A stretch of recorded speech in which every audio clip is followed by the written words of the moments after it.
আপনারা একটু দেখেন, ওই যে নাসা, যার কলজা আছে ওর পাম্পে গিয়ে কথা বলা। আজকে নাসা ভাই শেরপুরের মাটিতে বিজনেস করে, তার দোকানটা খারাপ রূপে ভেঙে দিতে পারতাম, কিন্তু আমরা করবো না, কিন্তু সেটা কিন্তু করলাম না। আমার চাবি রেখে দিছিল, আমার বাইকের চাবি রেখে দিছে, আমার বাইকের চাবি রেখে দিছে।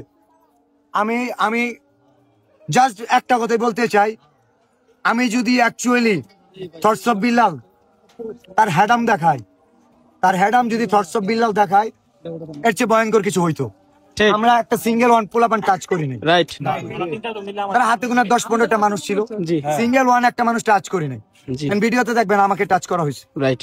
শুধু এটা বলছি, আঙ্গুল তুলে কথা বলো কেন? সাইমনের জন্য কথা বলতে পারো না? চুপ ছিল কেন? এটা অফ করো।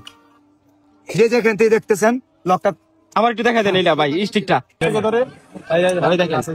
স্টিক বের করছে, দেখছেন পুরো পরিকল্পিত ভাবে।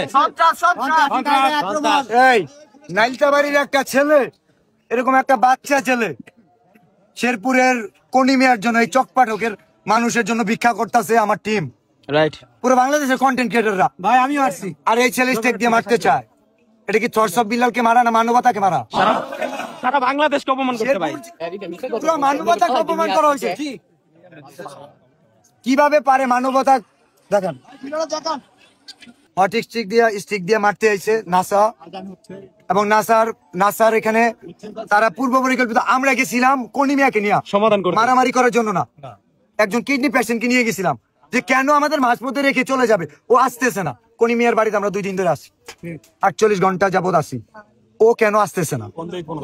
ফোন দিলে ধরে না, রাইট? এখন আমার কথা একদম ক্লিয়ার, এটা আমি জানি না, শেরপুরবাসী এটা দেখবে, এটা আমি দেখবো না। শেরপুরের মাটিতে ব্যবসা করবে, শেরপুরের মানুষের পাশে তার হ্যাডাম নাই 10 লাখ টাকা দেওয়ার, তার হ্যাডাম হয় না 10 টাকা দেওয়ার, অথচ থটস অফ বিল্লাল দিবে, ওটা তার লাগা যায়। কেন? তোমার কাছে পয়সা নাই, দাও। স্টিক ধরতে পারে, 5 লাখ টাকা দিতে পারো না? ঠিক।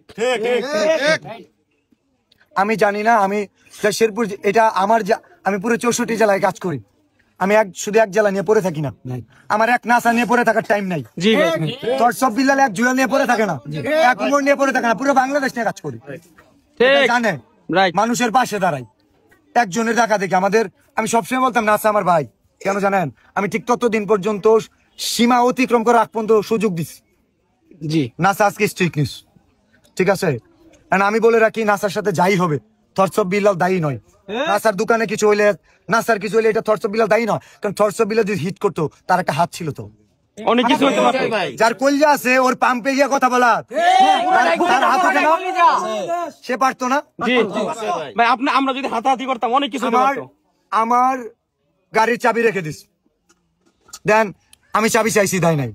1 বার 2 বার 3 বার চাইছি, দেন আমি বলছি আমি চাবি নিব না, আমার বাসায় যাইতে হবে না, আমি শেরপুর পর্যন্ত যাবো, জাস্ট চাবি দিয়ে this. What is this? Stick হাতে নিতে চাও, চাবিটা রাইখা দিতা, দিয়ে দিয়া কেন চাবি? এত হ্যাডাম আমার রাইখা দিতা, আমার বাইন্দা রাখতা তুমি। জানি না, আমি শেরপুরের মানুষদের কাছে, চকপাটুকের মানুষের কাছে, এই শেরপুর জেলা, এই শেরপুর সদর সহ আমি জাস্ট পুরো দেশবাসীর কাছে এই বিচারটা দিলাম, মানবিক কাজে বাধা এটা। পুরো ঘটনাটা জানে, একজন সাইমনের পাশে দাঁড়ায় নাই, একজন সাইমনের পাশে দাঁড়ানোর জন্য বলছি, আমাদের কন্টেন্টে একটা ফান্ড কালেক্ট করতে দেয় নাই। এই সিন্ডিকেট, এই মাফিয়াগিরি, এই সন্ত্রাসী শেরপুরের মাটিতে থেকে একজন কন্টেন্ট ক্রিয়েটর কিভাবে করে? আমাকে দেখান, আমি শেরপুর জেলার একটা কন্টেন্ট ক্রিয়েটর ক্ষতি করছি, একটা দেখান, আমার অভিযোগ দেন আমাকে দিয়ে একটা ক্ষতি হয়েছে। যে স্টিক হাতে নিতে পারে, আগামী কয়টা বাজে?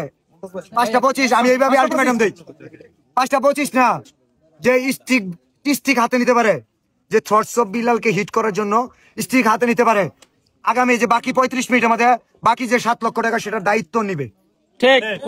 পরবর্তী 1 ঘন্টার মধ্যে পৌঁছাই দিবে, না হলে শেরপুরবাসী কি করবে? ঢুকতে পারবে না, কি করবে আমি জানি না। আমি এই কাজটা করবো না, জাস্ট এখানে শেষ।